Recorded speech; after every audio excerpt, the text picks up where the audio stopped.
right, welcome to your Monday morning espresso shot.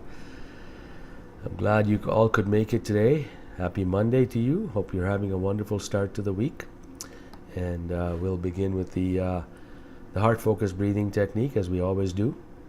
So just settle yourself into a comfortable position and I'll walk you through this. Place your awareness in the area of your heart and begin to take slow, deep breaths. And visualize these breaths flowing in and out of your heart. Just breathing a little gently. Breathing slower than you normally would. But do not force your breaths. Just allow it to flow in and out.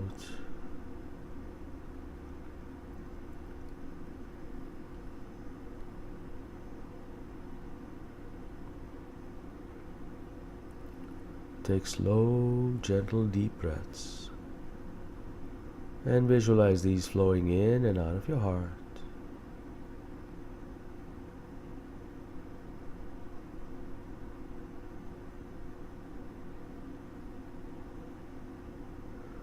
Beautiful.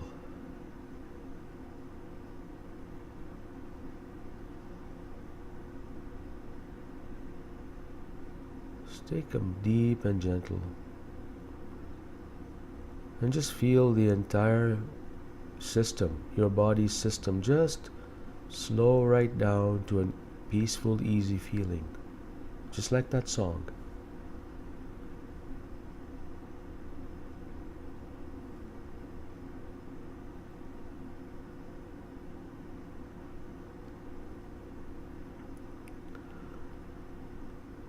You become a lot more stronger when you become calmer and centered. This is your strength. This is your point of strength. From this place, you can unleash anything you want. But you must be stable first, and this is the first step to become stable from inside. Slow, deep breaths. And visualize these flowing in and out of your heart. And experience the inner stillness and the calm that accompanies this.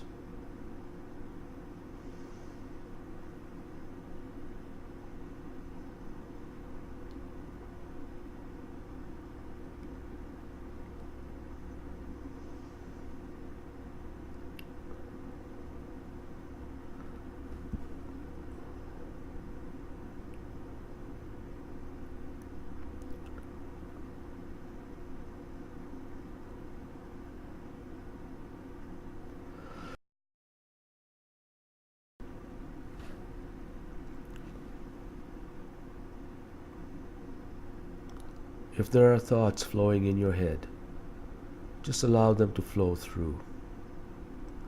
Do not engage. Just be detached from those thoughts. As you slow your body down, there is a purging process that's happening. So allow those thoughts to flow through you peacefully. If you receive an inspirational thought, don't worry. You can always recall that. Allow it to flow by you.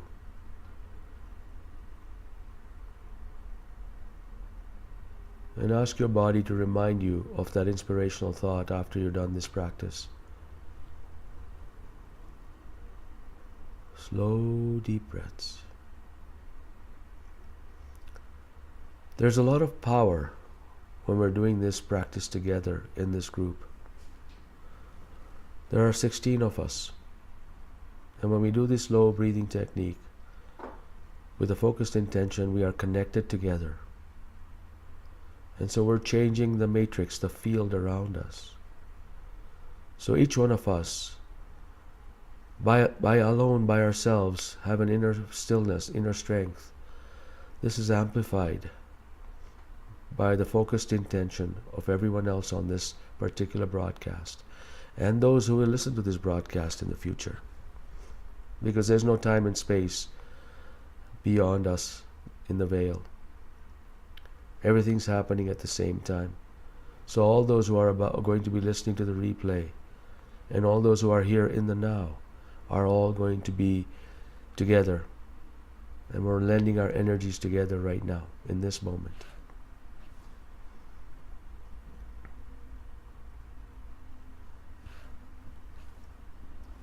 Wonderful. You can continue the breathing technique if you want, of course. You will always breathe. That's important. I'm just going to acknowledge a few people who signed in.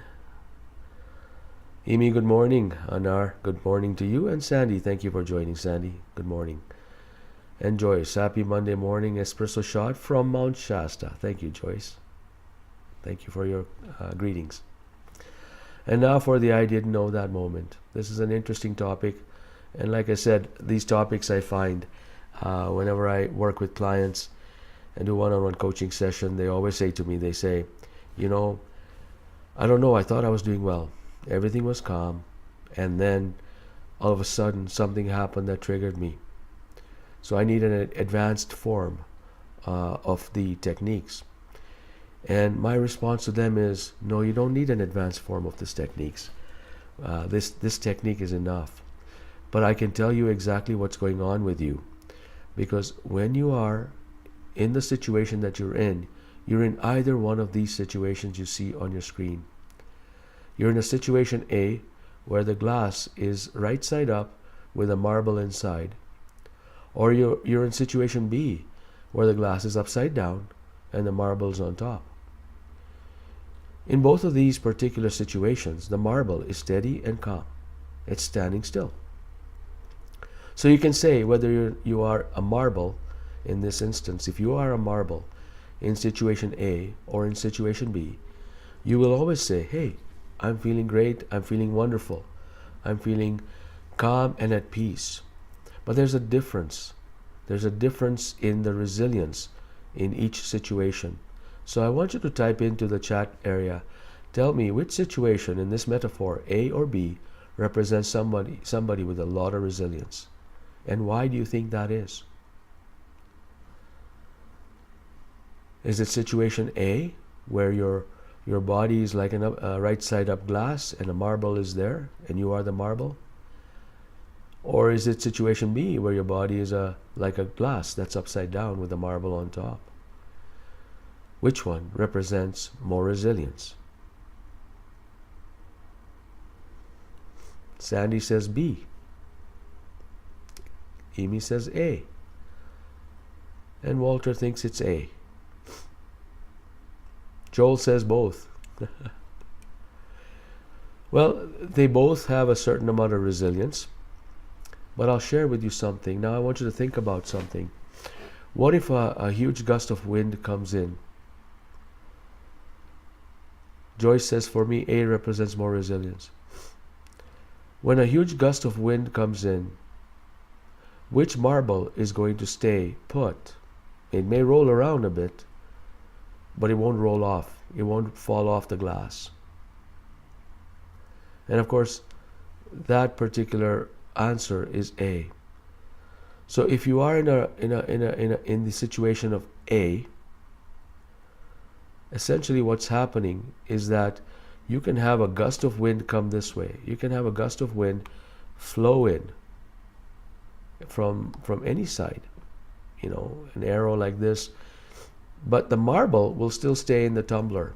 Of course, there's enough wind coming and topple it over, nothing will stand still. But let's just say there's enough wind coming in from different areas, perhaps this way. The tumbler will tumble around and the marble will tumble around inside the glass, but it won't fall off the glass. In this situation here, on situation B, when you've got a wind force coming this way, the marble, it won't take much for the marble to roll off the glass. And so, when you are experiencing calm, are you like that upside down glass, where even a small little perturbation will knock you off your feet?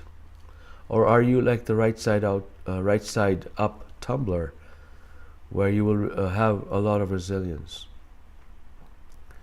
And this is the important aspect of today's session. today's session is to recognize that just because everything is calm does not mean that you are resilient. That is a false assumption. You are resilient when, if everything is calm and something takes you off your game or attempts to take you off your game, but you are still resilient, you are still not taken off your game. In other words, if the rug is pulled out from underneath you, you land right on your feet without skipping a beat. Now, how do you do that? Interesting that you should ask that, because there is a way to do that. And this is the practice. Remember, there are advanced forms of these techniques. Yes, it's true. But this basic technique, if you practice for 15 minutes a day, and if you're on the 21-day journey program, you will get the advanced techniques. But this is enough for you to maintain your resilience. The advanced techniques will build that glass tumbler to be even bigger, and so you can handle more stress. But right now, this is perfect for you. If you practice this technique all the time, which we're about to do, it's going to be enough that turns your glass right side up and you being the marble inside. So this week, monitor yourself, do this technique for at least 15 minutes a day, and you've already got 10 minutes out of the way today. 5 minutes earlier that we did, and we're about to take another 5 minutes to do this quick coherence practice. So let us do this right now. All right? So place your awareness in the area of your heart. Take slow, deep breaths. And visualize these breaths flowing in and out of your heart. Taking these breaths very gently, very deeply, and very slowly. And visualize these flowing in and out of your heart. Beautiful.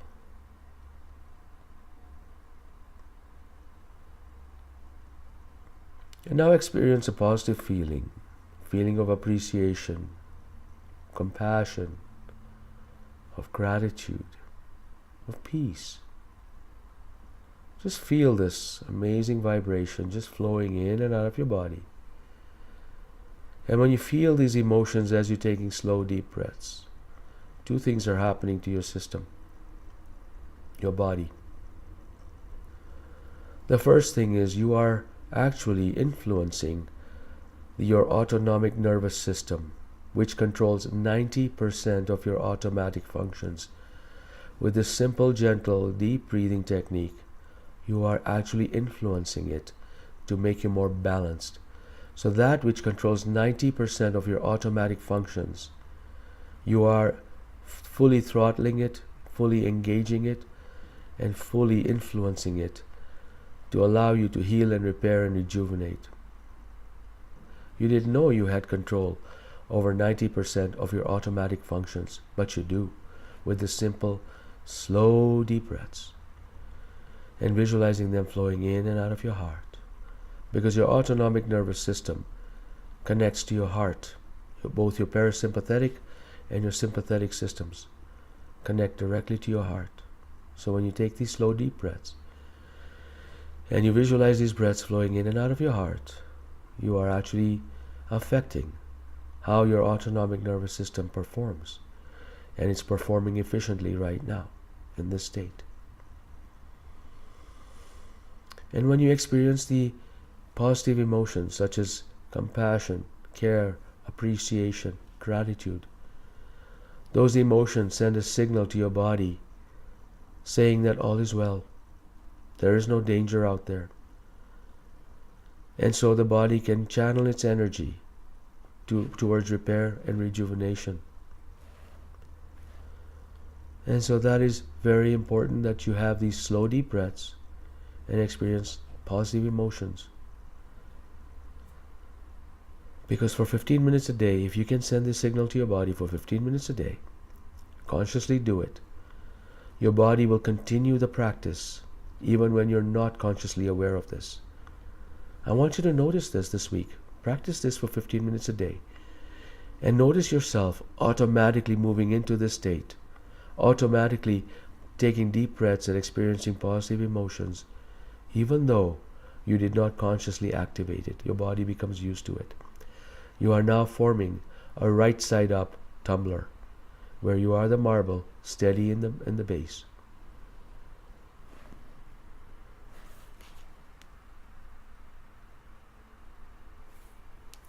Wonderful. Those were 15 minutes.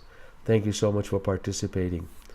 If you have to go, please do exit. I won't feel bad. And I'm here for any Q&A. So if there are any questions that you have about this particular program, or about what we talked about earlier, or about anything else that you've come across in the past week that you wish to chat about, we can discuss that right now. Sandy, such my thoughts. A was my initial thought, but then I symbolize a glass as the problem. Therefore, A, you have allowed yourself to be in the midst of it. B, you are on top of the problem and not allowing yourself to be involved in it. Beautiful. That's wonderful allegory, because what you're saying is that if your glass represents problems, then you are mired in those problems and you don't need to be. And you are consumed by the problems, you are drowned by the problems. And if the upside down tumbler represents to you a problem that you're on top of, then that represents resilience. And yes, absolutely, absolutely. If that is your analogy, then that is absolutely true. That would be taken that way, as a resilience. Yes, the analogy, thank you. Actually, interestingly enough, Sandy, that analogy came from my classes in numerical methods in engineering. It's actually a stable system of a power system stability problem. It's all physics, but our bodies are also physics. And there's a condition called an unstable stability, and that was the upside down glass with the marble on top is the unstable stability. That means that any small little movement would cause the marble to roll off. So it also impacts our physiology and biology, because we're nothing but physics. That's what we have to abide by. Joel, when I'm on top of the glass, I can sense better where the wind is coming from and then turn sideways and let it pass. Sure, you can take that analogy to many different levels. My thing was around when you talk about when the wind comes for you, and the wider the base of that glass is, the bigger the base of the glass, the less it will actually kick over, because you've got a lot more stability in terms of your resilience. But yes, those are also very good analogies. Although a marble turned on its side is the same shape, so you may have a different shape that you want to consider on top of that glass. Great, good comments. Thank you very much. Joyce, I would like to share that yesterday, after our freeze frame session, everything that was an issue was resolved within the day.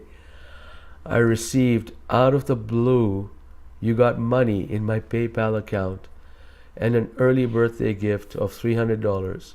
And I had the intuitive guidance to complete all arrangements for my trip to Glastonbury, including all transportation on buses, all housing, taxi to the airport for my return, etc., and all within my budget.